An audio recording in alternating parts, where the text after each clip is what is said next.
Hello everyone. I am live today for a good topic which is actually very in these days, that is called the live-in relationship. The rights of women, the rights of parties in live-in relationship. What are the legal rights we have when we are in a live-in relationship? Why I am doing this topic? Reason being, due to this culture which is coming regularly and which is day by day increasing in our country because of the westernization, modernization, there are women who have been deprived of their rights just because they have not solemnized a marriage. They are into a relationship which is not legalized by in law. So what are their rights, so that they should not be deprived of, and they should be having all the knowledge about their legal rights while they are in a legal relationship. That is called a live-in relationship, which is legalized, and as per the securities given by the law, then officially it is not legalized. Now I would in this session I would mark some judgments also. This would help some of the viewers or to some of the parties who are actually having the live-in relationships and can increase their knowledge and can have the knowledge about the basic legal rights of this. I am an advocate practicing in Supreme Court, High Court and all the courts of Delhi, and I'm taking care of matrimonial matters, divorce matters and property matters all over the Delhi. So now I would start with our topic, that is our today's topic, which says that what are the rights which we have while we are in live-in relationships. So we'll start with that. What is a relationship basically? Live-in relationship is something which you are into a relationship and the marriage has not been solemnized between the parties, and hence the said relationship is called to be live-in relationship. When one couple stays together for a long time and they are having a relationship like sexual relationship with each other, it's called a live-in relationship, and having a relationship with each other by living together a good period of time. So now, what are the basic rights of the woman in this live-in relationships? Right to maintenance is one of the right. That is the primary right, which now it has been a good development in this. That is right to maintenance. A woman who is living in a domestic relationship, in a live-in relationship with a guy for a long time, she can claim maintenance. And there is a huge change in our judiciary. There has been a huge change in our thinking, where there have been development legally in this sector. Earlier there was no right to no basic validity of these kinds of relationship, but now these kinds of women can claim their maintenance under 125 CRPC also, because there have been the committee in 2003 that was framed, and they created a good ambit. They enlarged the ambit of the wife claiming the maintenance into a woman. So a wife can be a woman also who is not married. So it made that ambit so large that a normal woman can also claim, who is in a live-in relationship to a person, and she can claim a maintenance right from that particular guy who seems to be that husband, but officially and legally they have not solemnized the marriage. Then what is the other rights? The other rights is also that she can claim for she and even the children born out of that kind of relationship is also legitimate. So that's the most important thing. Generally, the children who were being born out of these kinds of relationships were not being legitimate earlier, but now it has been legalized that the relationship, this will not give the burden on the children, and they won't be called as bastards, because there is a specific judgment with specific word they have used this, which I just said, that it is a judgment there which says that these kinds of children would be legitimate. So the children born out of this kind of relationships are legitimate children, and these children can claim their inheritance on the property rights. They claim their property rights on inheritance, and everything during this basic live-in relationship rights. So now there is no kind of partiality between the children who are born out of the marriage and who are legal marriage, and those who are born out of these kinds of relationships. So they are equally, and they would be treated as equal as if they have been born out of the marriage also. So it is as good as they have been born out of the marriage. So I'm getting some questions also right now. So I would take that questions also in the end, but please keep on writing your questions so that I can keep jotting it out and I can do it at the end of the session. So somebody has asked me, if we live in relationships, guy do physical violence on girl, what are the girls' right? Of course, girls have the right, because if you are into a physical relationship and if you are into live-in relationships, then girl has the whole right and she is presumed to be married. So actually she will have the right as the married woman has the right. So here she can go and file the case in Domestic Violence Act, under the Domestic Violence Act, because there is a landmark judgment which came in 2015 that actually changed the whole show. That is the judgment by the Justice Iqbal and Amita Rao by the Supreme Court, which says that unmarried couple living together under the same roof, is presumed to be legally married. So by this judgment, if we go by this judgment that came in 2015, that was a landmark judgment which says that if a woman who is actually living in a live-in relationship and if she's been molested, if she's been suffered from cruelty, violence, so she can easily move to the courts, she can easily move to the complaints, and she would have whole right like the married woman have from that particular person. So this is a judgment which says that but now what are the parameters which says that the live-in relationship is actually there? So now, after living there for 2 days or 3 days, will it really count to a live-in relationship? So that is also a big question. Here I would jot down some points and I will tell some points to you so that you will be able to know that some conditions are required. There are some conditions which require and which suffice with the live-in relationships. It's not that anybody will come and claim that I'm in a live-in relationship and she would be presumed to be in a live-in relationship. So there are some conditions which were laid down in 2013 by a Supreme Court judgment. What are those points? Let us take one by one and I will try to explain each point precisely so that major questions or major queries can be sorted out. So what are those questions? What are those conditions basically? So basically these conditions are, first is that duration of period of relationship. These are the conditions which was being laid down in Indra Sharma versus VK v Sharma. This was the judgment by the Supreme Court which laid down these conditions. There are 8 conditions which has to be fulfilled if you are in a live-in relationships. Basically, not exactly 8 should all be fulfilled. Some of the conditions should come into the picture once it is decided whether the couples are in live-in relationship or not. What are these conditions? Let us come here. One is the duration of period of relationships. That's very important, that how much period of relation you have spent together. It means that it should be a definite period. It should not be like 1 day, 2 day, 1 month, 2 months. It should be some definite period where you have lived as a couple, where you have lived in a live-in relationship. So one point is that duration of period of relationship. Then the second point is shared household. What is this shared household? Shared household is something where you have lived in a single roof. I would speak again, where you have lived in a single roof, like you have shared the house, you have shared the roof. So this is also one of the basic condition which should come into the picture once you are deciding that the couple was in a live-in relationship or not.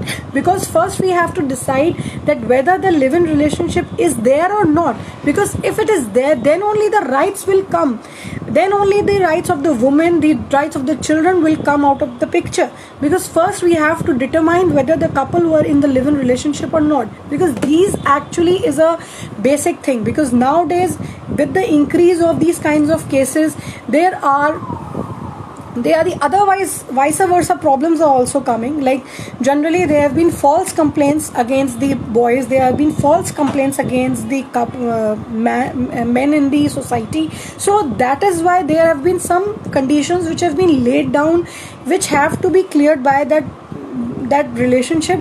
Then only that will be settled as they were into the live-in relationship. So first I told you that the duration of period of relationship. So what is the duration of period of relationship? How much time you have spent together? And then second is the shared household. That says that you have shared the household. You have stayed together under a single roof. So that is the second condition. What is the third condition? Pooling of resources and financial arrangements. What is that? Pooling of resources and financial arrangement. It says that they have been contributing in the financials, they have been contributing in the resources of income. Like they might be contributing together with some LICs, they must be with some insurance, medicals, or some bank investments. They must be having some joint assets.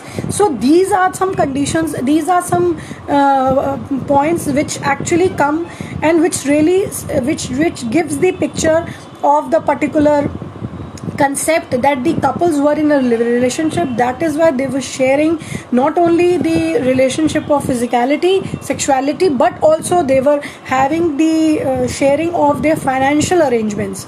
They were sharing their financials through bank accounts, through mutual funds, and there were XYZ things which have been shared mutually between each other. Then what is the third point is like domestic arrangement. One is also a domestic arrangement.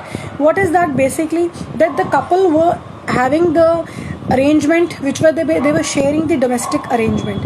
Basically what the court means wanted to say this in this particular point was that the couple were living in a same household and they were sharing the household work, like maybe the cooking, or maybe they were sharing the buying of the groceries or something. These are very small points. Generally people cannot even think that the court would be taking these points also into consideration while deciding the couple to be in relationship or not. But yes, court sees each and every point so that there would not be a difficulty in getting the particular relationship certified, that whether they were in a live-in relationship or not.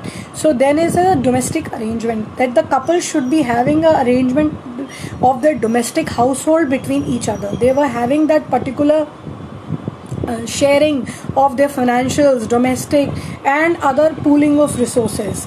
Then the other fifth point here is the sexual relationship. That is most important, that they should have a sexual relationship between each other, so that they if they are having these kinds of relationship between each other, then they will seem to be having a live-in relationship. Then what is the other point? It is the children. Then children is also a point, that if the couple are living together and they have children out of this relationship, out of this particular live-in relationship, then it is also one of the added benefit or added point which proves that the couple was in a live-in relationship. Because once you are in a relationship and when some dispute come between the couples, the other couple, the victim or the couple who have suffered approaches to court, obviously the other couple who is also at the defaulter side never agrees to these kinds of relationships. That's the bare fact and the ugly truth of the society. Generally the girls do not accept or the boys do not accept once they are into a relationship and some there is some strained relations occurred between the parties. So how do court would consider that these conditions have prevailed and they were in a live-in relationship, and then that is why now the rights come into the picture of the particular woman. So then children is also one of the added benefit which gives that they were having a live-in relationships. That is why children has been born out of the said relationship. Then the the other point is that they are having the socialization in public. That is the very much important point, that they have been living as husband and wife under the in the eyes of society. Then what is this? Basically, if you're living in a live-in relationship, it should not be a hidden relationship. It is, if it is in the eyes of the society, you have not married, because like these kinds of relationships are most popular in Bombay and metro cities like Delhi, Bombay, Bangalore, Pune, where these metro cities are there. So these kinds of relationships are going, they're increasing day by day, and the demand of their legal rights also increasing. The cases which have been the women's and they have been deprived of these rights. They do not know what their rights are. They are in a relationship, but after 5 years, 10 years down the line, they do not know what are their rights. So these kinds of parameters, if they have been knowledge, so they won't be difficult. It won't be difficult for them to understand. Then what is that? So I was coming to the seventh point, that is called socialization in public. Is that they should be public socializing. They should move and this is socialize in the society as husband and wife. So this is also one of the parameter which court can consider, that they were moving as husband and wife, though they are not married, but still they were moving as a couple. They were moving as a couple in the eyes of society. So any neighbor, any friend circle would recognize them as a couple because they were moving as husband and wife. So this is the other parameter. And the last parameter is like the intentions and the conduct of the parties. What is that? The intention and the conduct of party is also relevant, because it basically goes with the point that nobody is forcing anybody. Nobody is forcing anybody. Is that intentions and the conduct of the parties is that they have to sustain this relationship, they have to prolong this relationship, they want to grow with this relationship, and they are liking this relationship. So intention and the conduct of the parties during the relationship was to sustain the relationship. So these kind of intention, this kind of conduct is to be seen once if they are having the financial arrangements, if they are having the proper sexual relationships, if they are having the socialization in public. So these kinds of parameters shows the intention and the conduct of the parties, that they were actually having the intention and conduct to prolong and to sustain the relationship into a beautiful and healthy relationship for a long period of time. So this is one of these were the 8 parameters which the court has decided in Indira Sharma versus VKV Sharma. And as earlier I said that there was a landmark judgment in 2015 which says that if the couples have been stayed together, they are presumed to be married. So they are presumed to be a married couple. So this is also one of the landmark judgment which came in 2015, which gives the broader aspects. As I told, the rights of the woman are there, that she can claim the maintenance under 125, she can claim the maintenance under Domestic Violence Act. So these are the rights of the woman. I would request the viewers, if side by side they can give their questions also, and I would be most happy to answer the questions. And in case if they can want to message me after the session, then also it is totally okay with me. Then what is the one thing which is coming in the picture is that now which says that there was a judgment which says that Madan Mohan Singh versus Rajiv Kant, which says that that there should not be walk-in and walk-out relationship. So parameters is also that the relation should not be like kind of a walk in and walk out, like today you come together and tomorrow you don't come together. So these kinds of relationships are not recognized in the eyes of law as a live-in relationship. So it should be a definite period of relationship. Walk in and walk out relation should not be there. It was precisely held by the courts in the Madan Mohan Singh versus Rajiv Khan. Then what is that? Basically, if you would I would make an emphasis on the particular point that there in 1978 there was a judgment by Supreme Court, that was Badri Prasad versus Director of Consolidation, wherein the Supreme Court first time has recognized this kind of relationship. And what was the difference between the marriage and the live-in relationship was that it was a law binding. There was a law which comes in the picture when it comes to marriage, and when it comes to the live-in relationship, no law, definite law comes into the picture. So this is the basic difference.